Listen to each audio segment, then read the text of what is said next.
Hello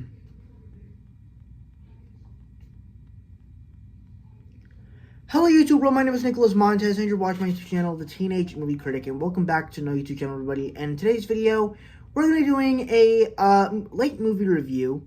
I know that this review is late. I'm sorry, both movies came out last week, but I had to unfortunately see one at a time. Last week, I dedicated last weekend to Lilo and Stitch, which was good. Not the best, but good. But this weekend, we have dedicated it to Mission Impossible: Final Reckoning. If you don't know, this has been one of my most anticipated films of the year. I recently became a Mission Impossible fan just about 2 years ago when Dead Reckoning came out. And honestly, since then, I have been a massive fan of this franchise. And me personally, especially for someone that likes action movies, that likes, real stunts, that, it's filmed in real actual places, I'm like, that works. And the Mission Impossible movies, they are all really, since with Tom Cruise, they're all done by Tom Cruise. Like, they are just the beauty of giving entertainment for action films. And this is intentionally supposed to be the last Mission Impossible film. And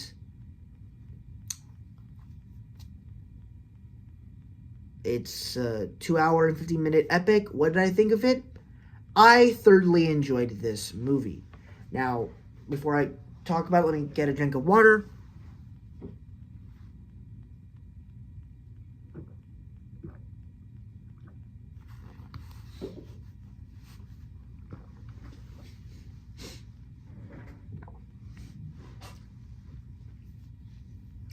Alright, so let's start talking about it. So overall, I thoroughly enjoyed it. I think it is definitely another great Mission Impossible film.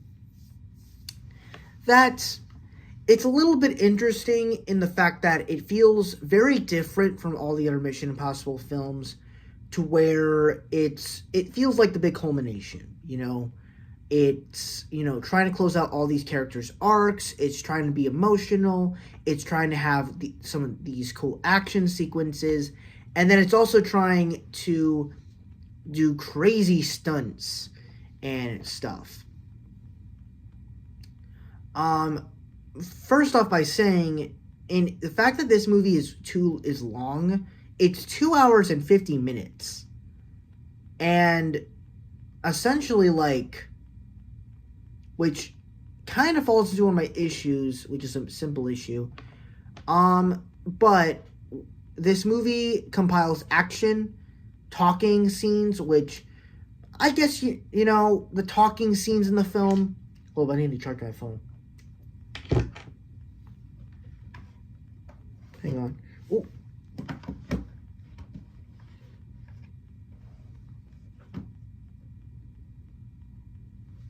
Hold up, excuse me.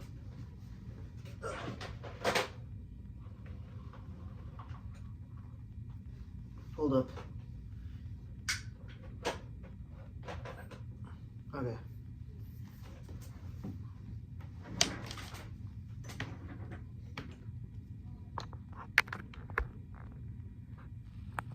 Alright, we're good. I think. I hope. Let me check.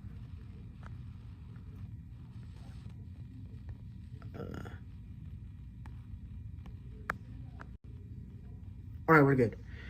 Okay, so yeah, there's a lot of talking scenes in this movie, which in some cases I was like, okay, that's fair. I liked what they did with that. I will say there's just a lot of talking in this movie, and it's like, I'm up for talking scenes, but it's almost like, did every talking scene need to be that important? I'm honestly not talking too much about the good in this, but it's like I'm kind of just talking about the movie as I go along. But there are so many talking scenes. There's talking of emotional scenes. There's talking of I need you to trust me one more time. There's talking about If you do this, it will possibly kill you. You need to do this to deactivate the bomb. You need to do this to like, it's all over the place. It's kind of, not all over the place, but like, it's just talking scene after talking scene after talking scene. But I guess that's part of my negative, but in the cinema, it kind of works. But I'll say it's a negative, but it does, I will say it does build into the performances a lot, because, but yeah.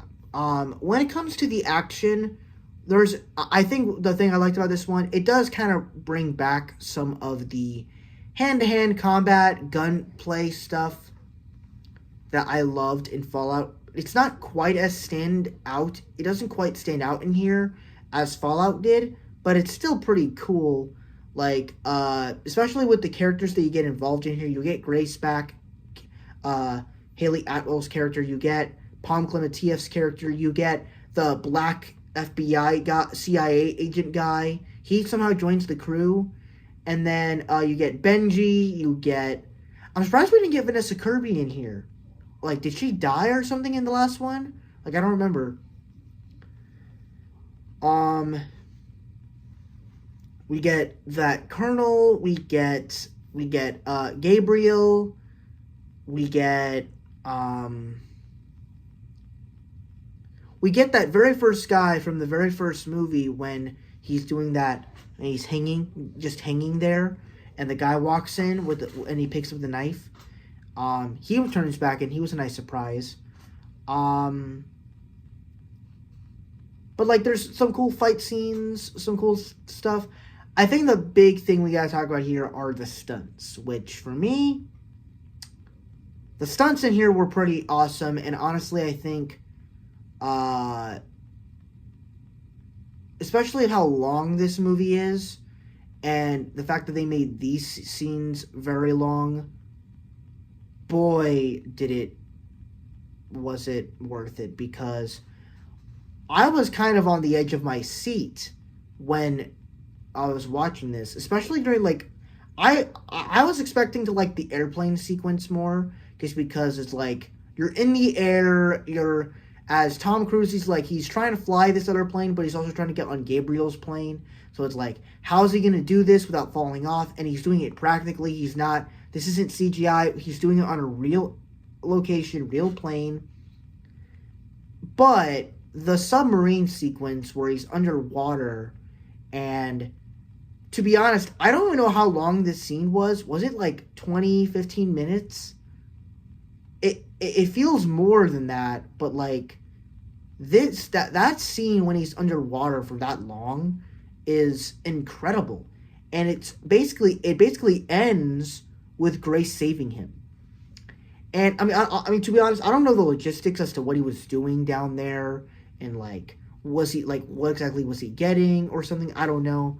But for me, like, that whole sequence was extraordinary. And I'm like, you see all these pipes, and you're like, how's it going to get down there without falling? And then, like, you see the ship keep falling down that curbside, that trench.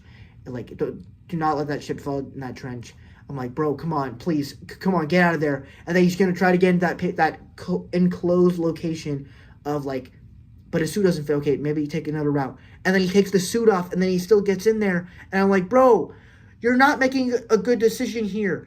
Get out of there now. And so, like, that sequence, I was on the edge of my seat through most of that sequence. So, yeah, that was an incredible sequence. Oh, even one action sequence, I forgot to mention that scene where, actually, two scenes that involve Tom Cruise. One is at the beginning when he saves Grace from being killed, and you don't see anything that happens, but you hear a lot of ruckus with Tom Cruise just destroying the hell out of these guys.